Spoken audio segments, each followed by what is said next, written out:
And again, we had that special video, Countdown to Crisis. There's a link below, londonreal.tv/Jim, where you kind of go into what's going to happen with this crash, why it's going to be fast, bloody, unavoidable, but also how you can position yourself to profit from that in 2022. Yep. So thank you for that.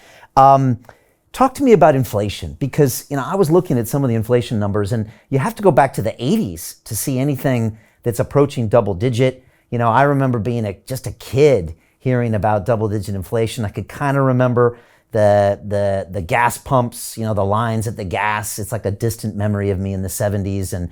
But how do you talk to younger people these days about what inflation is or it means? Because I don't think people really grasp what it actually means to your savings or to the economy in even a medium term.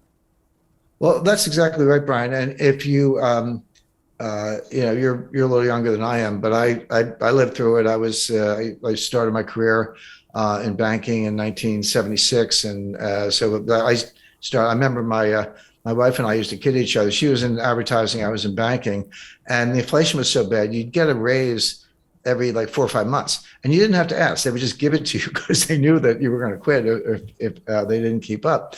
So she would get a raise, and she was making more than I was at the time. So we'd go out to dinner, and then I would get a raise, and I was making more than she was. So we would just tease each other about that. But that's how it was. And the psychology was, if you needed a whatever, a TV set or refrigerator, new car, whatever, you say, I better buy it now because the price is going to be higher. If I wait a month or 2 months, the price is going to run away from me. So it had huge behavioral effects. Of course, gold was, going to the moon. There was a lot going on at the time. But Brian, you're right when you say we're putting up inflation numbers today that are the highest in 40 years. That is correct. A little 41, actually, it was 1981 before we saw these numbers. But I remind people, the inflation in 1981 was the end of a 10-year period of inflation. It wasn't the beginning. You say, oh, that's some inflation. Yeah, we did. But it had started. In some ways, it started in 1968, and it really took off in 1974, 75. So 81, these numbers, that was when Volcker finally got it under control. But you go back to 80, 70, between 77 and 81, so that 5-year period, the dollar lost 50% of its purchasing power, not 15, 50 in that 5-year stretch. So you were putting up numbers, 10%, 11%, 13% and higher year after year. Yeah, 1981, it was 9 or 10, which is what they're comparing it to today. But that was on the downslope. It had been higher than that in 77, 78, and 79. So the question is this the beginning of an inflationary surge where it's going to get even worse and it is going to last 5 years, or is it different than that? But keep that in mind, because the 40-year comparison, it is correct, but that was the tail end of an even worse episode. And I think, Jim, you've actually said that this inflation is going to turn to deflation faster than most people realize. Can you explain what that means, and then what that looks like, and then maybe the ramifications of that? Sure. That is my view. I'm happy to explain it. And it catches a lot of people by surprise. They're like, wait a second, Jim, it's inflation. You just look at 2022, starting in January, it was kind of like 7%. And then it was, it's 8.1, it's 8.6, now it's 9.1, which is true. That is this year. It is going up. So people extrapolate that. And again, there is this comparison to the 70s. By the way, I think the situation we're in today is very different from the 1970s, and I'll explain why.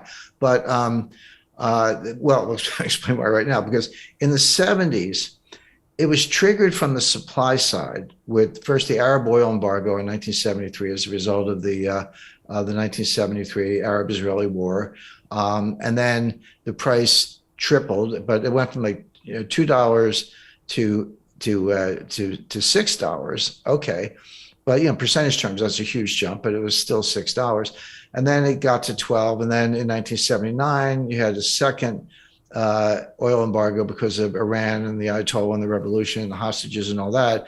And then it went from kind of 12 to 20. So oil went up by a factor of 10 in the course of the late 70s because there's two different embargoes. So that's coming from the supply side. But what happened was The other source of inflation is on the demand side. So you have what's called cost push inflation. That's where, supplies choked off, or there's an embargo, or there's a shortage, natural disaster, a lot of things. It's coming from the supply side, and demand is inelastic, so you just pay up, or kind of do without. But the demand side is much more psychological. That's called demand pull inflation. That's when consumers behave the way I described. And as I say, I lived through the 70s, where, hey, I better buy it today. I better buy it now. You're pulling all this demand forward and bidding up prices because you're worried that it's going to get even worse. So as that applies to today, we are starting with the cost push inflation, mainly the price of energy, but the price of food is a big factor. And of course, they're related. It's like, here's the energy, here's the food. Where do you think the food comes from? To get the food, you got to feed the pigs and cows. What do you feed them? You feed them corn. How do you get corn?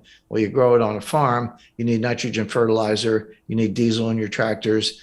You get the food. You got to put it in a truck to get it from point A to point B. That requires diesel. The higher the diesel price, the higher the cost of food, because you're moving it by truck, et cetera. So these things, as I say, are linked. But food prices are going up substantially, and the two things you can't do without are gas in the car and food. So you have that cost push inflation. We're not quite at the stage where it's demand pull. We're not quite at the stage where individual consumers are behaving the way I described in the 1970s, saying, "Hey, better spend the money fast because it's losing value," and you see that in inflationary expectations and inverted yield curves. And I'll come back to that because that's a really big deal. If you thought inflation was going to run away, as it did in the 70s, yield curves would be steeply sloping, and people would be in a frenzy to buy stuff. They're not. And the yield curves are not sloping or upward sloping. They're inverted. They're going down. That tells you that, and we also see this in inflationary expectations. Inflationary expectations don't drive inflation here and now. What does is inflation here and now can feed on itself. Inflationary expectations don't drive it, but they tell you a lot. They're information rich. They tell you a lot about what people expect. What the yield curve is telling us, what inflationary expectations are telling us, and other factors are telling us is that, there's inflation now, but the Fed's going to kill it, and they're going to kill it by destroying demand and throwing us into a recession.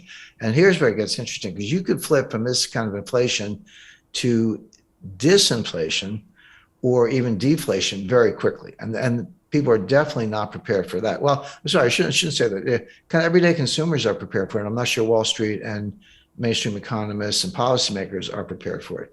They're just extrapolating the inflation, saying, well, the Fed's going to kill it. Yeah, they might kill it, but at a price, at a very steep price. And consumers are really bracing for that. So, even Jay Powell said the soft landing is a myth. There's not going to be a soft landing. It's going to be a hard landing, but that's not priced into markets. The markets are kind of pricing in a squishy landing or a soft landing or from the runways. They're not pricing in a really hard landing, and that is what we're going to get.